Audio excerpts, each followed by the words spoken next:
When I was in sixth grade, about 11, 12 years old, I told my father I was going to be an electrical engineer first and a fifth grade teacher second. And I never forgot that inside of me.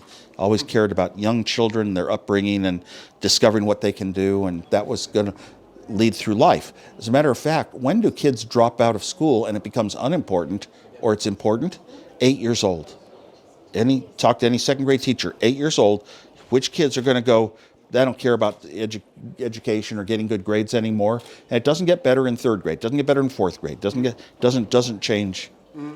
So that's important to catch the early ones and get them on the right track. We have a major problem in the United States. A lot of poor people and not trying that much. Of course, then again, who needs schools anymore? Almost with search engines. We will come back to that topic later. But Good. First, I listened to your chat on stage. Uh-huh. And I really saw that you're kind of guy that really want to make other people's or your own life more fun and more convenient. Do you still find and more fun productive. And more productive. Do you still find fun in technology, in tinkering and building stuff? I absolutely do. It's been the drive my whole life, and your personality just doesn't change. I mean, once your personality is settled, you don't change as a person. The way you handle life and what's important to you and that sort of thing. So keeping up with what's the newest thing, what are the changes in life? Now, I'm not the one creating those changes as much as I was at one point, but it's just my love to follow it and tell it and exclaim and value it. I think it's important. But do you still build things or just buy things? No, what I build now is just small little projects for myself that could never start a company because it's a huge, huge effort. It's more business to get into a startup than it is tinkering with electronics and being an engineer. But when you started, so I like being an engineer and an inventor the most. When you started this thing, you had a personal problem. You needed a computer, and you built one. So I guess it's similar now, like you're... The computer, if it had never happened, I still would have been creating tons of interesting, fun things and things for myself that had no value in money. Mm-hmm. The computer just became so important in society that I'm known for that. But no, my happiness had nothing to do with success in business or life. I had decided early on that my life was going to be, I'd rather be happy telling jokes than making a lot of money and transferring millions of dollars in companies and all that. And as a result, once I got the super wealth, I didn't want it. And I gave it away to museums and arts groups in the town I was born in, San Jose, California. Got a street named after me. And so I do not want to, I'm not part of that super wealthy crowd because I don't want to be and never did in my life. I knew who I was inside and my core values were so strong, they didn't change just because of Apple's success. A lot of people have success and all they want to do is take credit for it and make more money and just prove I'm even better and make more power, use your power. But abuse, I didn't ever want to risk my really good morals and values and how I treat other people to ever get affected. You mentioned that you have wildfires in California now, and you cannot use the internet at home and cannot reach your cameras. Is your life all connected? Although we live in hills, we can use cell phones to get internet access to our phones and to our computers. But our main connection for all of our Internet of Things devices go through the Wi-Fi of our home, and it can't reach. Not only because we have a generator and we got our power back on, but the internet provider has towers. We live in a place that doesn't have broadband. We have to use a microwave signal to get our internet, and their side went out too. For the power got turned off to, like I said, millions of people. It's a serious deal. But the fact that all of my Internet of Things devices, be it lights and thermostats and smoke detectors and alarms and cameras and all that, they're totally unreachable right now. They're sort of useless. It's too bad. Yeah, it's too bad. They're even useless kind of in the house, even if you're in the house. They should have had ability in your own little local network to operate these devices when they can't get to the real internet. I've said that for ages and ages. It goes back to when Apple had like an iPhone 4 or 5, and you could say, call Janet. I could say, call my wife, call Janet. And then they came out with Siri, and you'd go, hey, Siri, call Janet. I better watch out when I say that. Call Janet. And it would wait, and it would wait, and it would wait, and then it would say, Siri's not available. if you're not on the internet exactly. We take a lot of long drives, and the United States long drives get you far from internet on occasion. You go in and out of internet places.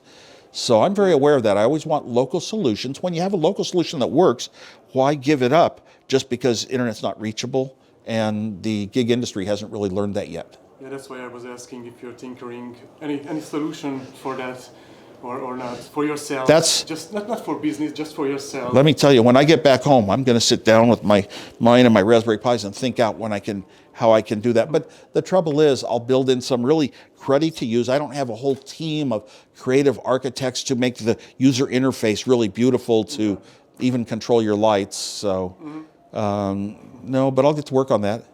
Yeah, I found out that although I could not use Siri to operate my lights, turn the kitchen light on, I could actually use the app by hand that controls the lights. It still worked, the Hue app. So sometimes I have an out and sometimes I don't. Okay. But that's, I don't know. It's just like everything has to go through the internet. It has to go through a centralized point of control. That's what I like about blockchain. Look at Bitcoin. Nobody owns it. Nobody knows who created it, and yet it sits there and it works.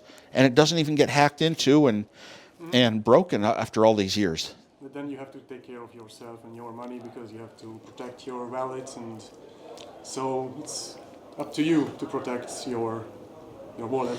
Well, you can put your wallet online and let others protect it, but that's the danger. Those wallets online get hacked. I had 7 Bitcoin stolen from one by a clever technique once. They didn't know my code. They didn't even know my code. They just bought all of that company's Bitcoin with credit card and then canceled their credit card payments. Dumb little human things. But I have wallets. I have little hardware wallets, and the hardware wallets are protected by a list of 24 words that I have hidden somewhere. And those wallets, I can never lose the funding. However, it's difficult to transfer. It's not like a little quick online credit card purchase or Apple Pay or something.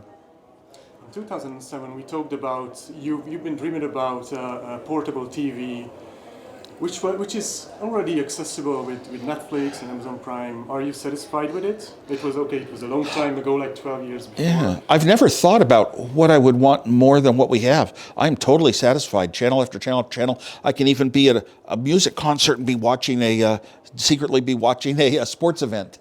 No, I love where it's gone.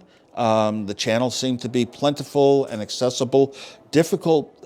Some things held off. The music industry held off from being on the web and being distributed that way, and the movie industry is holding off, and a lot of the live events industry really holding off. It can be very difficult for me to, especially when I'm traveling in a place like this, to figure out the one route that I can find that'll get me so I can watch a hockey game back home. My little Raspberry Pi VPN in my house helps. Sometimes it's not reachable today. I have to restart mine too sometimes, my Raspberry. And we also talked about that you were dreaming about a robot that not only can make a coffee, but it can learn to make a coffee in any environment. That was your dream like 12 years ago that you shared with me. I don't look back that it was a dream. It was a comment to point something out, that it is so difficult, the steps for a humanoid robot to actually walk over and walk through a normal room. We think it's so easy. And you watch these humanoid robots, like I go to RoboCup every year that I can. Yeah. And I guess they've got one coming up here in Budapest, the World Robot Olympics. Oh, I've got to look into that one now. But they work so slowly, the ones that actually kind of walk and all. They are so slow. It's almost like you watched the spacewalk the other day with the 2 women on the spacewalk. They go so slowly. If you close your eyes and try to walk through a room, whoa, you'll find out you're that slow too. So I was just trying to point out that it would be such a difficult task, because not only does a robot have to get through a house, maybe upstairs, find the kitchen. What is a kitchen? Okay, well, they can be trained on the internet pictures now. AI will actually do that. And where's a coffee maker? But you can be trained for every coffee maker. What parts does it need? I have to open drawers and figure out how this one works. You would have trouble doing it as a human in my house, but a robot could. But I was just pointing out the difficulties that a robot has of approaching humanism, really useful stuff. There are easier tasks. When you look at Roomba, it really does useful tasks for people, just wandering around a floor, vacuuming while you're paying no attention. Yeah. And we could theoretically imagine a robot someday. It'd be really nice to have a walking one that gets all the plates off of a table after you're done, take them to the kitchen, rinse them, put them in the dishwasher. Now that would be incredible because it would be so useful. Everyone would want it. Even if it was, I don't know, very expensive like a car. But if you had a little device that sat outside in the driveway at night and just washed your car off 1 square centimeter at a time, and by morning it's done, I'd love it. So that's an easier device that we could think in terms of. The way it's going to happen, even the one that makes coffee, is going to be if some young person today, maybe they're in high school, and they start thinking, I want to do this someday, start looking every bit of learning and technology they can discover about the world, aspects of robots and mechanical engineering and motors and the power control of motors and the software and all that. Somebody decides today, I am going to someday do that in my life. Might get done because I said I wanted a computer someday in my life. And when I saw the formula to build that computer and it had to be a certain level of usefulness, yeah. And are these kids, is the public... Okay. Just give us a little more. I can extend longer, but yeah. Can you extend a little bit? Otherwise, we have to Yes. Yes. It's fine for you. We can extend a little bit. Oh yeah, we have another one scheduled. Sorry. Thank you. Go ahead. And do you think public education, and going back to the topic we started with, is the public education is prepared to teach our kids and prepare our kids for the age of AI and all these things? Not at all. It seems to be too abstract, too difficult. Public education is always going to follow the formulas of a teacher in a class of a bunch of students assorted by age and their grade. And it's always been that way for hundreds of years, and it is not changing in the least bit.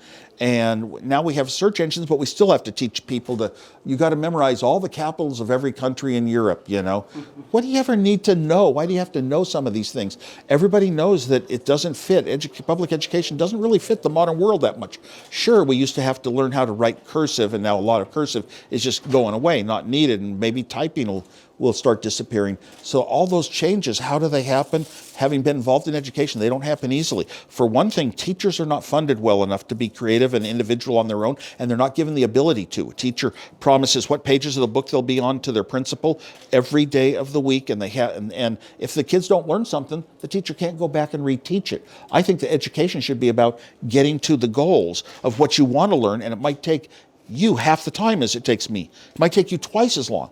Let you go at different speeds. Let you study. If you love chemistry, study chemistry every day and learn every little thing about it, and don't have to learn every subject in the world like everyone else. Not make us all the same. Could that ever happen? The trouble is you need a lot of teaching ability, and it's not, artificial intelligence is not at that level yet. It's still, even computer courses are still like a computerized book. They're not like a human being. And a student wants a real human being to really learn from. So part of the answer is for the modern world, everything we've got in it and how things work, the subjects that make the most sense are actually STEM subjects. You can be one of the people that maintains these machines, that develops them, that creates software that makes them work better and better, that builds new ones. That's going to be huge in the future, and we're going to be lacking in people that have the skills if we don't adjust education at least somewhat. I wish we could totally get rid of it and get rid of grades and get rid of competition. And, you are who you are. If you want to get into a good university, you go into just a private interview and find out, how well you think. Is that how we could replicate your path as you became an engineer? Well, I was very smart in school, though. I was getting top grades in school and math awards and all that stuff. And I could design any computer I wanted easily. I never had to worry about a job. Right out of high school, I would always have a decent job in the world. I was just lucky for brains. I was taught that you go to school to improve your brain, and that's what gets you a place in the world and life. And I still sort of want to say that, but schooling today, I don't know, if you have ideas you want to work on, don't let school take you from them. At least when you're young, you have school and then you have other time. Other time, you can do an awful lot if you have some skills. Pay attention, get yourself some little computer kits, Raspberry Pi and whatever. Isn't there too many fun technologies that can, make people playing games instead of, or kids playing games instead of like choosing an engineer? I've never been against playing games because I did enough game playing of my own, and it can add to your school like academic intelligence. But if somebody's playing games and they're not doing well in school, well, they probably wouldn't have done well in school anyway. Is what I'm suggesting. We don't know there's an absolute link to that. And obviously, game playing, my gosh, you learn difficult, long strategies. That's what programming is. Difficult, long steps that all have to add up to get to the final goal.